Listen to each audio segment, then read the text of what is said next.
অর্ণব পাগলের মতো খুঁজে ফিরছে তিথিকে। কোলাহলের ভিতর থেকে ধীরে ধীরে শব্দ কমতে লাগলো। তিথি, কোথায় গেলি? উত্তর দে প্লিজ। মেলার বাইরে কোনো নির্জন কোণে কারো কান্নার শব্দ। ওটা অর্ণব ধীরে এগিয়ে যাচ্ছে, কান্না স্পষ্ট হচ্ছে। আমি আমি ভীষণ ভয় পেয়েছিলাম, ভিড়ে তোকে হারিয়ে ফেলেছিলাম অর্ণব। তিথি, আমি তোকে পাগলের মতন খুঁজছিলাম। তোকে ছাড়া আমি এক মুহূর্তও থাকতে পারি না। অরিজিনাল অনুভূতি, একটু প্রেম, একটু থ্রিলার, একটু রহস্য, আর একটু ভয়, একটু হাসি, একটু রোমান্স। এই অরিজিনাল অনুভূতিতে সবই পাবেন, একদম অরিজিনাল। অরিজিনাল অনুভূতিতে আজকের গল্প বিদেশ রাহুলের লেখা তুমি শুধুই আমার, অর্থাৎ ছুটির দিনের প্রেম। এখনো পর্যন্ত যদি যারা চ্যানেলটিকে সাবস্ক্রাইব করেননি, প্লিজ সাবস্ক্রাইব করে দেবেন। তাহলে গল্প শুরু করা যাক। গরমের ছুটি শুরু হয়েছে। শহরের কোলাহল ছেড়ে স্নিগ্ধ সবুজে ভরা গ্রামে এসে পড়েছে তিথি। গ্রামের এই শান্ত নির্জনতা, মাঠের গন্ধ, কাকটাকা ভোর, সব যেন আলাদা করে তাকে টানছে। কিন্তু গ্রামের শান্তিতে যেমন আছে প্রশান্তি, তেমন আছে দুষ্টুমি আর খুনসুটি। আরে মা, আবার বিদ্যুৎ গেল। এই গ্রামে একদিনও শান্তিতে থাকা যায় না। তুই তো শহরের মেয়ে, একটু গ্রামীণ জীবনের স্বাদ নিয়ে মোমবাতি জেলে বই পড়, খুব রোমান্টিক লাগবে। রোমান্টিক? গরমে ঘাম ঝরছে, মশা কামড়াচ্ছে, এতে আবার রোম্যান্স কই? হঠাৎ বাইরে থেকে ছেলের কণ্ঠস্বর শোনা যায়। এই তিথি, শহর থেকে এসি এত অভিযোগ? আমাদের গ্রাম কিন্তু এর চেয়েও সুন্দর, তুই বুঝবি না। তুই আবার কে বল? সকাল থেকে শুধু খোঁজা দেওয়া ছাড়া কাজ নেই। আমি তোকে খোঁচাই না, আমি তোকে রাগাই। দুইটো এক না, রাগলে তোকে দেখতে মজার লাগে। একদিন তোকে দেখে নিব আমি অর্ণব। এভাবেই শুরু হলো তিথি আর অর্ণবের প্রতিদিনের ঝগড়া, খুনসুটি, রাগ, অভিমান। তিথির কাছে অর্ণব যেন একেবারে অসহ্য, অথচ অর্ণবের কাছে এই শহরের মেয়েটার প্রতিটি রাগই মিষ্টি এক খেলার মতো। তাদের ছুটির দিনের প্রথম সন্ধ্যা এভাবেই কাটল। অজান্তেই শুরু হয়ে গেল এক নতুন কাহিনী। পরের দিন সকাল। গ্রামের সকাল মানেই ধানের ক্ষেতে রোদ খেলা, গরুর গাড়ির টুংটাং আওয়াজ, আর পুকুর পাড়ে ছেলে মেয়েদের হইচই। তিথি ঠিক করলো আজ গ্রামের মাঠে ঘুরে আসবে, কিন্তু ও জানতো না ওর পিছু ছাড়বে না পাশের বাড়ির দুষ্টু ছেলে অর্ণব। আহা, কি সুন্দর বাতাস! শহরে কখনো এমন খোলা হাওয়া পাইনি। হঠাৎ পিছন থেকে অর্ণবের কণ্ঠস্বর। হাওয়া ভালো তো, সাবধানে থাকিস, না হলে উড়ে গিয়ে আবার শহরে চলে যাবি। উফ, আবার তুই আমার পিছনে পিছনে ঘুরছিস কেন? তুই তো এখানে নতুন, পথ চিনবি কিভাবে? আমি না থাকলে গ্রামেই হারিয়ে যাবি। আমার গাইডের দরকার নেই, আমি নিজেই সামলাতে পারি। তিথির আগে মাথা উঁচু করে হাঁটতে লাগলো, কিন্তু মাঠে ঢুকতেই কাদা! আমার স্যান্ডেল একেবারে ডুবে গেল। বলেছিলাম না, আমি না থাকলে এই অবস্থা হবে। আচ্ছা দাঁড়া, আমি তুলে দিচ্ছি। দরকার নেই, আমি নিজেই তুলতে পারবো। দুজনেই কাদায় পড়ে যায়। অনুপ, সব তোর দোষ। তুই না এলে আমি ঠিকই বেরিয়ে আসতাম। ঠিক আছে, আমার দোষ, কিন্তু তুই এখন দেখতে একেবারে মাটির পুতুল হয়ে গেছিস। চুপ! আমি তোর সঙ্গে একদম কথা বলবো না। তিথির আগে অর্ণবের দিকে না তাকিয়েই হাঁটা দিল। অর্ণব তবে জানতো এই রাগই আসলে ওর কাছে সবচেয়ে মিষ্টি। রাগ, অভিমান, ঝগড়া, সব কিছুর মাঝেই শুরু হলো তিথি আর অর্ণবের ছুটির দিনের খেলাঘর। কয়েকদিনের খুনসুটি, ঝগড়া, রাগ, অভিমানের পর হঠাৎ একদিন সকাল থেকেই আকাশ ভরে গেল মেঘে। গরম ছুটি কাটাতে আসা তিথি বুঝতেই পারল না গ্রামের বৃষ্টি কতটা আলাদা স্বাদ নিয়ে নামে। আহা, কি দারুণ হাওয়া! শহরে এখনো এমন বৃষ্টির গন্ধ পাইনি। তিথি, বাইরে যাস না, ঝড় বৃষ্টি আসতে পারে। আরে মা, একটু পুকুর পাড় পর্যন্ত যাচ্ছি, কিছু হবে না। তিথি ছাতা হাতে বাইরে বেরোলো, কিন্তু কয়েক মিনিট না যেতেই বৃষ্টি নামলো ঝমঝম করে। ও মা, এত তাড়াতাড়ি বৃষ্টি নামলো, এখন আমি ফিরবো কেমন করে?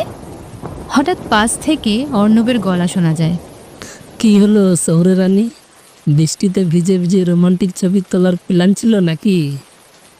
অর্ণব, তুই আবার এখানে? আমি এখানে থাকবো না কেন? এটা আমার গ্রাম।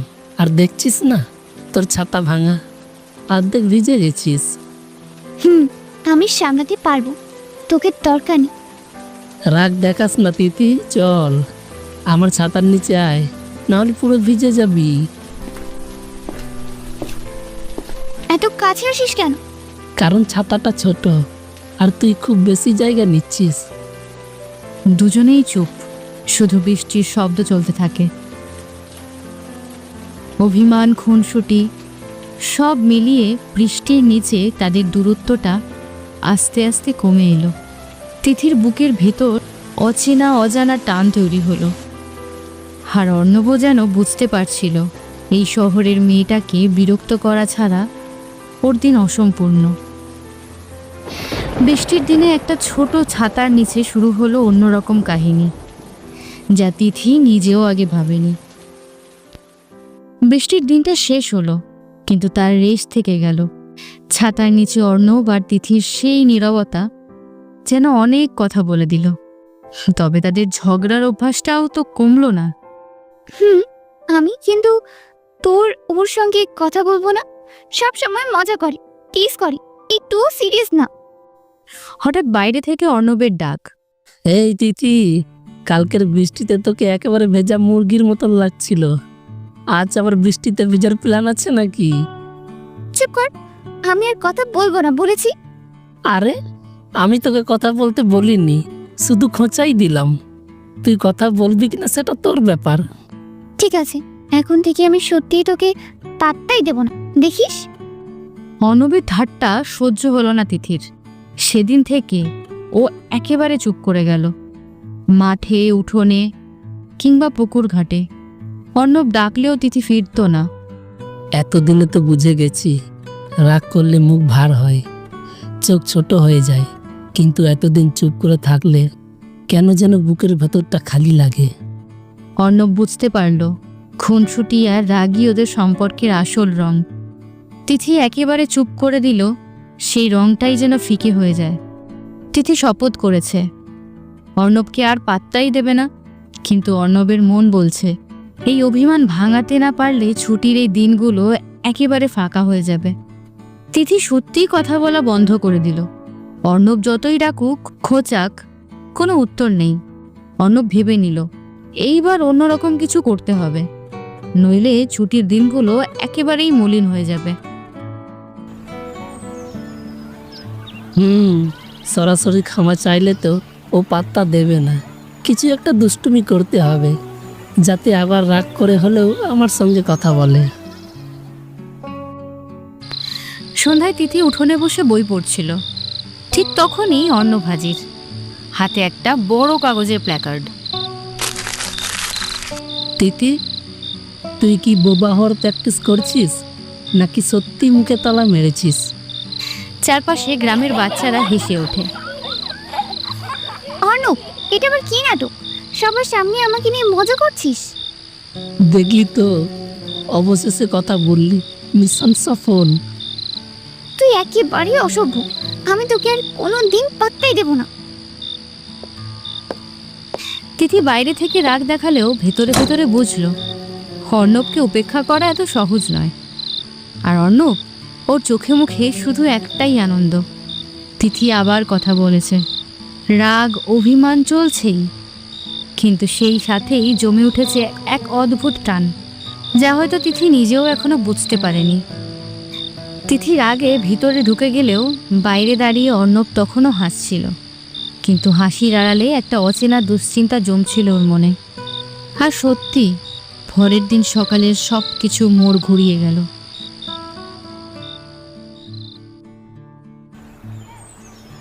তিথি, কেমন লাগছে তোর শরীর? কপালে তো গরম জ্বর। মাথাটা ঘুরছে, কিছুই ভালো লাগছে না। তিথি হঠাৎ জ্বরে পড়ে গেল। শহরের এই মেয়েটাকে গ্রামে আসার পর কখনো এত অসহায় দেখা যায়নি। পিসিমণি, তিথি কেমন আছে? শুনলাম অসুস্থ হয়ে পড়েছে। হ্যাঁ রে অর্ণব, জ্বর এসেছে। ওষুধের দোকানটা অনেক দূরে, কেমনে যে সামলাবো বুঝতে পারছি না। আপনি চিন্তা করবেন না পিসিমণি, আমি এক্ষুনি ওষুধ নিয়ে আসছি। কিছুক্ষণের মধ্যেই অর্ণব ফিরে এলো হাতে ওষুধ আর নারকেলের জল নিয়ে। যেন তিথির রাগ অভিমানের সব দেয়াল ভেঙে ওর যত্নশীল দিকটা প্রকাশ পেল। এই নে তিথি, ওষুধ খা, দেখিস কালকেই ঠিক হয়ে যাবি। তুই এত ঝামেলা করছিস কেন? আমি তোকে পাত্তা দিই না বলেছি? পাত্তা দিবি কি দিবি না সেটা তোর ইচ্ছে, কিন্তু তুই অসুস্থ থাকলে আমি তো আবার চুপচাপ বসে থাকতে পারি না। তিথি চুপ করে তাকিয়ে থাকে। চারপাশে শুধু ঝিঝি পোকার ডাক, অভিমান, ঝগড়া। সব মুহূর্তেই তিথির ভেতরে এক অদ্ভুত শান্তি নেমে এলো। প্রথমবার মনে হলো এই ছেলেটা শুধু খুনসুটি করে না, চুপি চুপি ওকে আগলে রাখতেও জানে। একদিনের মধ্যেই তিথির জ্বর অনেকটা কমলো। মায়ের ওষুধ আর অর্ণবের ছোটাছুটি দুটো মিলে এবার ও প্রায় আগের মতো হয়ে উঠল। কিন্তু ভিতরে ভিতরে একটা অন্যরকম দ্বিধা জমতে লাগলো তিথির মনে। এত যত্ন কেন করি অর্ণ? সব সময় তো বিরক্ত করে, আবার অসুখ হলে এমনভাবে খেয়াল রাখলো। হঠাৎ অর্ণব দরজার বাইরে থেকে ডাক দিল। এই তিথি, শরীর কেমন? আবার কাদা মেখে মাঠে নামার প্ল্যান আছে নাকি? তুই আবার শুরু করলি? আমি তোকে ধন্যবাদ দিতে চেয়েছিলাম আর তুই এলি টিস করতে। ও, শহুরে রানী আমাকে ধন্যবাদ দেবে? বাহ, আজকের দিনটা ইতিহাসে লেখা থাকবে। চুপ, আমি সত্যিই বলছি, যদি তুই না থাকতিস আমি হয়তো একাই কষ্ট পেতাম।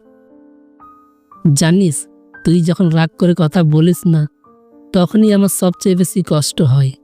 তাই তুই অসুস্থ থাকলে মনে হচ্ছিল আমি কিছুতেই বসে থাকতে পারবো না। অর্ণব! হঠাৎ পাশের বাড়ির বাচ্চাদের চিৎকার। অর্ণব দাদা, খেলতে আয়। এই যে ডাক পড়েছে, আমি খেলতে যাচ্ছি। তুই সুস্থ হয়ে ওঠ, তারপর আবার খুনসুটি শুরু হবে। তুই না থাকলে কোন ছুটি বা হবে কিভাবে? প্রথমবার তিথি নিজের মনে স্বীকার করলো এই ছেলেটা শুধু বিরক্ত করার মানুষ নয়, এ যেন একটু একটু করে ওর মনেও জায়গা করে নিচ্ছে। রাগ, অভিমান, হাসি সব মিলিয়ে ছুটির দিনে প্রেমটা যেন আরো স্পষ্ট হয়ে উঠতে শুরু করলো। কয়েকদিন পরেই গ্রামে বসলো বার্ষিক মেলা। আলোর ঝলকানি, নাগরদোলা, জিলিপির গন্ধ সব মিলিয়ে গ্রাম যেন উৎসবের রঙে ভরে উঠল। তিথিও গেল মেলায়, কিন্তু ও জানতো না অর্ণব ছাড়া ওর মেলাটা একেবারেই অসম্পূর্ণ হয়ে থাকবে। আহা, কি সুন্দর! এতদিন পর গ্রামীণ মেলা এলাম, নাগরদোলা, বেলুন, পুতুল সব একেবারে অন্যরকম লাগছে। হঠাৎ পেছন থেকে অর্ণব এসে হাজির। এই যে শহুরে রানী, একা একা ঘুরছিস, আমায় ছাড়া নাগরদোলা উঠতে পারবি না কিন্তু। আমার একা উঠতে কোনো অসুবিধা নেই, তুই তোর বন্ধুদের সঙ্গেই যা। না না, চল, আমার সঙ্গেই উঠবি, না হলে উপরে গিয়ে ভয় পেলে কে হাত ধরে রাখবে? এত উঁচুতে আমি নামবো, আমি নামবো। এই তো বলেছিলাম, ভয় পেলে হাতটা ধর, আমি আছি। তিথি চুপচাপ হাত ধরে নেয়। কয়েক মুহূর্ত নীরবতা, শুধু বাতাস আর নাগরদোলার শব্দ। মেলার ভিড়, আলো, কোলাহলের মাঝেই নাগরদোলার চাকার ঘূর্ণিতে তাদের চোখে যেন অন্য এক পৃথিবী খুলে গেল। হাতের মুঠোয় হাতের উষ্ণতা, যা তিথি এতদিনে প্রথমবার এত স্পষ্ট অনুভব করলো। আচ্ছা, সবাই দেখছে। ওরা নাগরদোল্লা দেখছে, তোর লজ্জা কেউ দেখছে না? অভিমান, রাগ, দুষ্টুমি সবই তো ছিল, কিন্তু মেলার সেই মুহূর্তে তিথি বুঝল অর্ণব ছাড়া ছুটির এই দিনগুলো অসম্পূর্ণ থেকেই যেত। আতশবাজির আলোয় নাগরদোলার দোলায় এক অদ্ভুত মিষ্টি বাঁধন তৈরি হলো। যা নামহীন হলেও প্রেমের ছোঁয়া ছিল নিঃসন্দেহে। ধীরে কোলাহলের ভেতর থেকে মেলার হাসি, আলো, আতশবাজির ঝলক সব কিছুতেই চারপাশ রঙিন। কিন্তু আনন্দের ভিড়েই কখনো কখনো ঘটে অপ্রত্যাশিত কিছু। মেলার ভিড়, লোকজনের হাঁক ডাক, হঠাৎ ভিড় বেড়ে যাওয়া। সাবধানে যান, চলুন এদিকে। অর্ণব, এত ভিড়, আমি আমি ঠিক সরতে পারছি না। ভয় পাবি না, আমার হাত ধরে থাক, আমি তোকে ছাড়বো না। হঠাৎ কারো ধাক্কা, তিথির চিৎকার, আর ভিড়ের শব্দে হাত ফসকে যাওয়া। অর্ণব, এক মুহূর্তেই হাতের মুঠো ফসকে গেল, আর ভিড়ের ভিতর তিথি হারিয়ে গেল। তিথি, কোথায় গেলি? শুনতে পাচ্ছিস? ভিড়ের শব্দ, লোকের কোলাহল। অর্ণব দৌড়াচ্ছে। দেখেছে একটা মেয়ে গেল এদিকে। না ভাই। ভিড়ের মধ্যে চোখে ভেসে উঠল আতঙ্ক। এতদিনের সঙ্গী, যাকে নিয়ে রাগ, অভিমান, হাসি, মজা, সে তিথি হঠাৎ অদৃশ্য হয়ে গেছে। না, ওকে কিছু হতে দেব না, আমি খুঁজে বের করবই। দূরে মাইক থেকে মেলার ঘোষণার আওয়াজ। তোমার দৃষ্টি আকর্ষণ করছি, যে যার বাচ্চাদের খেয়াল রাখুন, ভিড় বেশি হয়ে যাচ্ছে। মেলার উজ্জ্বল আলো হঠাৎ অর্ণবের কাছে নিভে যাওয়া প্রদীপের মতো লাগতে লাগলো। তিথিকে খুঁজে পাওয়ার জন্য ওর বুকের ভেতর তখন এক অদ্ভুত শূন্যতা জেগে উঠেছে। তিথি, তুই যেখানেই থাকিস একটা শব্দ দে, আমি খুঁজে পাবো তোকে। কিন্তু তিথি কি সত্যিই ভিড়ে হারিয়ে গেল, নাকি রাতের মেলায় শুরু হলো অন্য কোনো গল্প? মেলার ভিড় ধীরে ধীরে কমছে। আতশবাজির শেষ শব্দ, দূরে বাঁশির আওয়াজ। মেলার আলো ম্লান হয়ে আসছে। অর্ণব পাগলের মতো খুঁজে ফিরছে তিথিকে। কোলাহলের ভিতর থেকে ধীরে ধীরে শব্দ কমতে লাগলো। তিথি, কোথায় গেলি? উত্তর দে প্লিজ। মেলার বাইরে কোনো নির্জন কোণে কারো কান্নার শব্দ। ওটা অর্ণব ধীরে এগিয়ে যাচ্ছে। কান্না স্পষ্ট হচ্ছে। আমি আমি ভীষণ ভয় পেয়েছিলাম, ভিড়ে তোকে হারিয়ে ফেলেছিলাম অর্ণব। তিথি, আমি তোকে পাগলের মতন খুঁজছিলাম, তোকে ছাড়া আমি এক মুহূর্তও থাকতে পারি না। অর্ণব তিথিকে জড়িয়ে ধরে, তুই সত্যি ভয় পেয়েছিস? ভয় না, যেন বুক ফেটে যাচ্ছিল। তুই যদি না ফিরতিস আমি বাঁচতাম না। অবশেষে এতদিনের রাগ, অভিমান, খুনসুটি সব মিলেমিশে যেন অশ্রুজলের স্রোতে ভেসে গেল। অর্ণব, আমি যদি তোর হাত না ছাড়তাম, তুই কি আজ এটা বলতিস? না হয় বলতাম কাল, অথবা অন্য কোনো দিনে, কিন্তু তুই তো আমার, সেটা বলার জন্য সময়ের দরকার নেই। আতশবাজির শেষ আলো ফেটে যায় আকাশে। তারপর চারপাশে এক নিঃশব্দ শান্তি নেমে আসে। ছুটির দিনের সেই মেলার রাতেই দুজনের ভেতরকার অব্যক্ত ভালোবাসা শব্দে প্রকাশ পেল। হয়তো তাদের গল্প সেখানেই শেষ নয়, কিন্তু শুরুর সত্যিটা আজ উন্মোচিত হলো। তারা একে অপরের। রাতের মেলা, আতশবাজির ঝলকানি আর আবেগে ভরা সেই স্বীকারোক্তির পর সকালটা যেন অন্যরকম হয়ে গেল। গ্রামটা তখনও ঘুম ভাঙাচ্ছে ধীরে ধীরে, কিন্তু অর্ণব আর তিথির মনে নতুন এক ভোর। মা, আজ একটু বাজারে যাব, মেলায় তো গতকাল যেতে পারিনি ভালো করে। বাজারে নাকি নাকি কারোর সাথে দেখা করার অজুহাত? মা, এসব কি বলো? পাশের উঠোন থেকে অর্ণবের ডাক। তিথি, শুনছিস? আজ সকালের নাস্তা একসাথে করবি তো? এই যে ডাক এসে গেছে, বাজারে যাস পরে, আগে যাও তোর অর্ণবদার কাছে। মা প্লিজ। কি হলো? কাল রাতে তো অনেক কিছুই বললি না, আজকে বলবি? কি বলবো? তুই তো সব চিনেই গেছিস। তুই শুধু বল, আমিও তোকে যেমন ভালোবাসি তুইও আমাকে তেমনই ভালোবাসিস।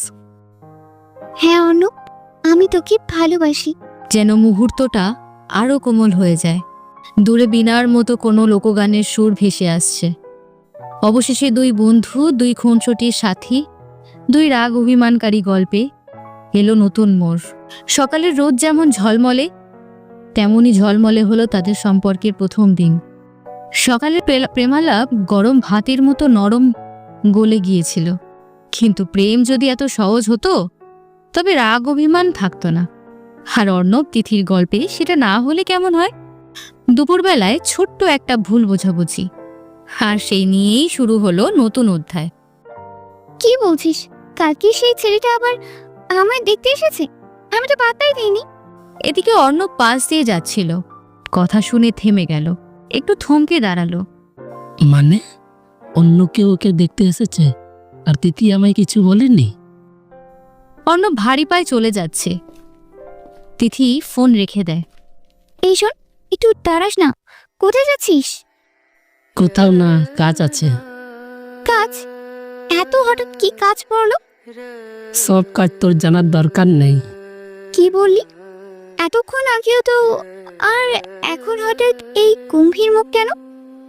থাক, তুই কার সাথে কথা বলছিলিস, কাকে পাত্তা দিচ্ছিস, এসব আমার জানার দরকার নেই। অনুপ, তুই কি ভাবছিস আমার সম্পর্কে? আমি অন্য কারোর কথা ভেবেছি কখনো? প্রেমে যেমন মিষ্টি থাকে, তেমনই সন্দেহের কাঁটা ফোটে মাঝে মাঝেই। অর্ণবের বুকের ভিতর হঠাৎ জ্বালা ধরল, আর তিথির চোখে অঝোর প্রশ্ন। এমনই ছোট ছোট ভুল বোঝাবুঝি থেকেই শুরু হয় রাগ অভিমানের খেলা। ছুটির শেষের দিনটা এসেছে। গ্রামে সকালটা স্বাভাবিক, কিন্তু শহর থেকে আসা একটা গাড়ি আনলো নতুন টান। তিথির বাবা কলকাতা থেকে ফিরে এসেছেন। বাপ্পা, কলকাতা থেকে এত দ্রুত? ছুটি শেষে আগে এসে তোমাদের দুজনকে নিয়ে চলে যাচ্ছি। কলকাতা তোমার কিছু কাজ আছে, আর মাও তো আমাদের সঙ্গে যাবে।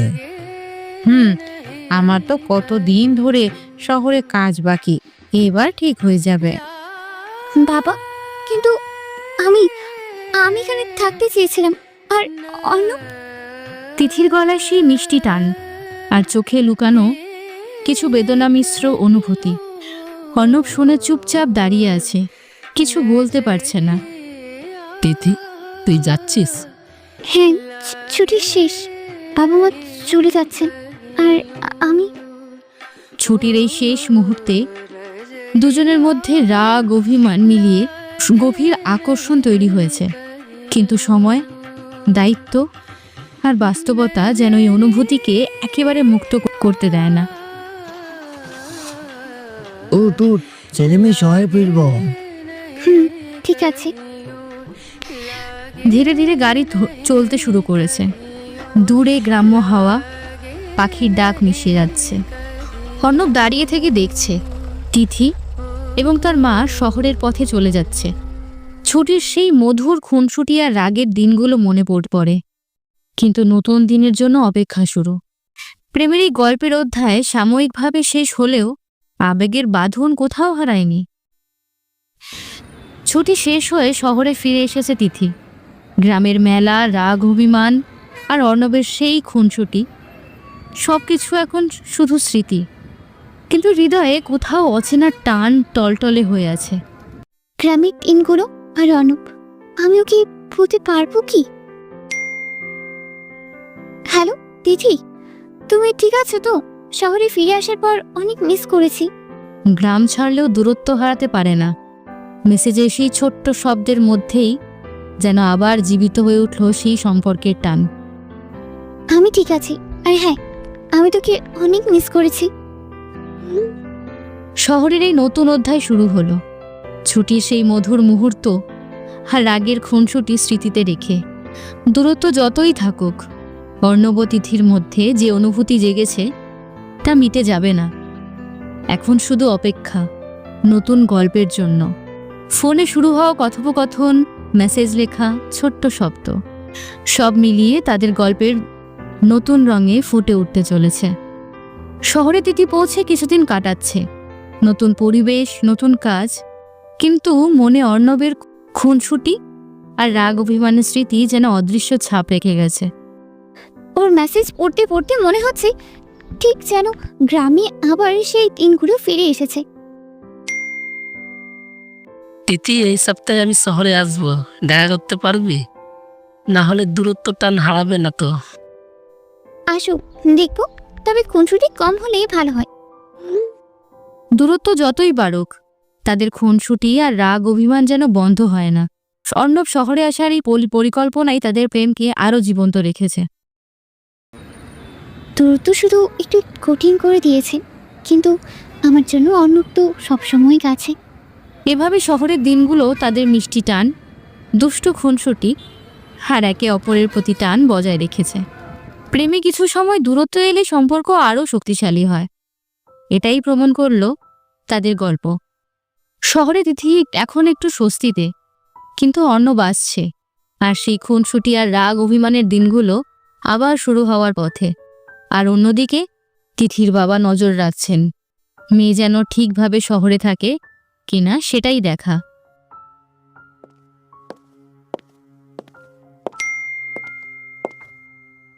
আজ সন্ধ্যায় দেখা করব, প্রস্তুত থাকতে হবে। খুনসুটি আর অভিমান উভয় সঙ্গে। আবার সেই খুনসুটি? ঠিক আছে, তবে এবার আমি হারবো না। অর্ণব বেশি উপস্থিত, দেখা হতেই শুরু হলো খুনসুটি। একে খোঁচা, একে ঠেলা, যেমন গ্রামের দিনগুলোতে। শহরের রাস্তায় ছোট্ট ঝগড়া, ছোট্ট হাসি, মিষ্টি অভিমান, সব মিলিয়ে মুহূর্তগুলো যেন আরও প্রাণবন্ত। অর্ণব, আবার কি খুনসুটি শুরু করেছিস? আমি তো গরম খাবার খেয়েছি, এবার একটু শান্তি চাই। গরম খাবার বা না খাওয়ার তেমন কিছু যায় আসে না, খুনসুটি তো আমাদের বিশেষ। দুজনের হালকা ধাক্কাধাক্কি, হাসি, গাড়ির হালকা শব্দ দূরে। আর ঠিক তখন তিথির বাবা গাড়ি থেকে তাকিয়ে দেখছেন মেয়ের খুনসুটি, হাসি আর অর্ণবের যত্নশীল দিক। মনে ভাবছেন, এটাই কি মেয়ের জন্য সঠিক? কিন্তু বুঝতে পারছেন এই সম্পর্কের মধুর টান মেয়েকে কত আনন্দ দিচ্ছে। শহরের প্রথমবারের মতো খুনসুটি, রাগ আর মিষ্টি টান একসাথে। আর তিথির বাবা হেঁটে দাঁড়িয়ে মনে মনে জানলেন, মেয়েটির সুখ কখনো কখনো অভিমানের ভিতরেও লুকিয়ে থাকে। অর্ণব শহরে কিছুদিন অবস্থান করেছে। খুনসুটি, দুষ্টুমি আর মিষ্টি অভিমান সব মিলিয়ে তিথির দিনগুলো প্রাণবন্ত। আর তিথির বাবা হালকা দৃষ্টি রাখছেন। এবার তিনি সরাসরি অর্ণবের সঙ্গে কথা বলার সিদ্ধান্ত নিলেন। তুই অর্ণব, তাই তো? হ্যাঁ স্যার, আমি অর্ণব। তিথির সঙ্গে সময় কাটাচ্ছিস? সে কি তোমার কাছে ঠিক আছে? স্যার, আমি তাকে কষ্ট দেওয়ার জন্য আসিনি, আমি সবসময় যত্ন নেব। আর হ্যাঁ, কখনোই ভুল বুঝাবুঝি হলে সেটা শুধরে নেব। অর্ণবের আন্তরিকতা, দৃঢ়তা সবকিছুই তিথির বাবার মনে প্রশান্তি এনে দিল। আর অর্ণব বুঝল, শুধু তিথি নয়, তার বাবা মাও এখন তার সম্পর্কের গুরুত্বপূর্ণ অংশ। বাবা, আজকের কথাটা শুনেছেন? অর্ণবের সাথে ঠিক আছে তো সবকিছু? শহরের এই ছোট্ট দুপুরে খুনসুটি, রাগ, অভিমান এবং মিষ্টি প্রেম সব মিলিয়ে নতুন সমন্বয় তৈরি হলো। অর্ণবের উপস্থিতি শুধু তিথির নয়, পুরো পরিবারের মনে একটা মিষ্টি টান নিয়ে এসেছে। এভাবেই শহরের দিনগুলোতে প্রেম, অভিমান আর হাসি মিলেমিশে চলতে থাকে। ছুটির সেই মধুর স্মৃতি এখনও তাজা, আর নতুন অধ্যায় তৈরি হচ্ছে ভবিষ্যতের মিষ্টি টান ও খুনসুটি দিয়ে। শহরে অর্ণবের কিছুদিনের থাকার শেষ মুহূর্ত। খুনসুটি, রাগ, অভিমান আর মিষ্টি টান সব মিলিয়ে তাদের প্রেম এখন আরও দৃঢ়। শহরের এই সন্ধ্যা যেন তাদের সম্পর্কের একটা নতুন অধ্যায়ের সূচনা। অর্ণব, আবার তুমি আমার কফি ছুঁয়ে গেল। ঠিক আছে, এবার আমি গোপন থাকবো। তুই ঠিক বলেছিস, গোপন থাকতে হবে, কিন্তু আমার খুনসুটি তো থামবে না। ছুটির দিনের প্রেম, খুনসুটি, রাগ, অভিমান সবকিছু মিলিয়ে শহরের ছোট্ট গলি, কফি শপ আর সন্ধ্যার আলোতে এক মিষ্টি গল্প রচনায় পরিণত হলো। তুই জানিস, ওই ছোটখাটো খুনসুটি আমার সবসময় মনে থাকবে, আর তুই পাশে থাকলে সবসময় আরো সুন্দর। তিথি, আমি সবসময় থাকবো। খুনসুটি, অভিমান সবই মধুর মনে হবে যদি তুই পাশে থাকিস। এভাবেই ছুটির দিনে প্রেম গল্পের শেষ। খুনসুটি আর রাগের মাঝেও মিষ্টি টান ও ভালোবাসা শক্ত হয়ে ওঠে। গ্রামের দিনগুলো থেকে শহরের আলো, সব কিছু মিলিয়ে এই প্রেমের গল্প স্থির হলো হৃদয়ে অমর হয়ে। সময় সূত্রে শহর আর গ্রামের মিলনস্থল। ছুটির সেই দিনের প্রেম আজ নতুন অধ্যায়ে প্রবেশ করলো। অর্ণব আর তিথি এখন প্রস্তুত বিয়ের বন্ধনে আবদ্ধ হওয়ার। বাবা মা দুজনের সম্মতিতে এই বিশেষ দিনটি হয়ে উঠল আরও আনন্দময়। তিথি অর্ণব, আমরা খুশি যে তোমরা একে অপরের জন্য এত ভালো। আজ থেকে তোমরা শুধু প্রেমিক প্রেমিকা নয়, জীবনের সঙ্গীও। তোমাদের খুনসুটি, রাগ আর মিষ্টি টান সবই আজ থেকে পরিবারের আনন্দ হয়ে উঠুক। অর্ণব তিথি হাতে হাত রাখছে। তিথি, এই যাত্রা শুধু শুরু। যত খুনসুটি, যত অভিমান, সব মিলিয়ে আমরা একসাথে থাকবো। অনু, আমি জানি আমাদের গল্পের সব আনন্দ আর অভিমান আজ থেকেই একসাথে। শুভ বিয়ের এই মুহূর্তে গ্রামের দিনগুলোর খুনসুটি, রাগ, মিষ্টি টান এবং শহরের আলো সব মিলিয়ে অর্ণব ও তিথির প্রেমের গল্প এক নতুন অধ্যায়ে প্রবেশ করলো। এভাবেই ছুটির দিনে প্রেম গল্পের চূড়ান্ত অধ্যায় শেষ হলো। রাগ, অভিমান, খুনসুটি সব মিলিয়ে মধুর ভালোবাসা ও জীবনের নতুন সূচনা। বিয়ে হয়ে যাওয়ার পর অর্ণব আর তিথি তাদের নতুন জীবনের জন্য গ্রামের বাড়িতে ফিরেছে। শহরের হট্টগোল আর বাস্তবতার মাঝে এই গ্রাম যেন শান্তির ছায়া। পুরনো বাড়ি, সেই বারান্দার রং, গাছপালা সবই তাদের জন্য নতুন করে প্রাণ পেয়েছে। অনু, দেখো, এই গাছ, এই বারান্দা সব কিছু যেন আগের মতোই আছে। কতদিন পর ফিরে এলাম। সব ঠিক আছে। আর এবার আমরা একসাথে সব সুন্দর মুহূর্তগুলো উপভোগ করব। তাদের কণ্ঠে এখন আর খুনসুটি বা রাগ নেই, শুধু শান্তি, নতুন অভিজ্ঞতা আর একে অপরের প্রতি অটুট ভালোবাসা। বাড়ির মধ্যে ঢুকে তারা পুরনো স্মৃতিগুলো মনে করছে, যেখানে প্রথম খুনসুটি, প্রথম রাগ আর প্রথম হাসি শুরু হয়েছিল। স্মরণ করছিস অনু, আমরা কত রকম খুনসুটি করতাম এখানে, আর সেই বৃষ্টির দিন। হ্যাঁ তিথি, মনে আছে? ছাতা ভাগাভাগি করে আমরা কত হাসি হেসেছিলাম। আর আজ আমরা একসাথে আছি। পুরনো বাড়িতে ফিরে আসা তাদের জন্য যেন সময়কে থামিয়ে দিয়েছে। রঙিন ফুলের ঝাপটা ঝাপটি, পুকুরের শান্ত জল আর গ্রামের ছোট্ট রাস্তাঘাট সব মিলিয়ে প্রেমের সেই গল্পের স্মৃতি জীবন্ত হয়ে উঠেছে। এবার আমরা এখানেই থাকবো, তাই না? সব মজা, সব খুনসুটি, সব অভিমান সব মিলিয়ে। তিথি, এখানেই থাকবো আর একে অপরের পাশে সব মুহূর্তগুলোকে আরো মধুর করে তুলবো। এভাবেই অর্ণব আর তিথি গ্রামে ফিরে নতুন জীবন শুরু করলো। খুনসুটি, রাগ, অভিমান, হাসি আর ভালোবাসা সব মিলিয়ে এখন তাদের প্রতিদিনের সঙ্গী। শহরের ব্যস্ততা আর দূরত্ব ছুঁড়ে ফেলে গ্রামের এই শান্ত পরিবেশে তারা তাদের নতুন অধ্যায় শুরু করলো।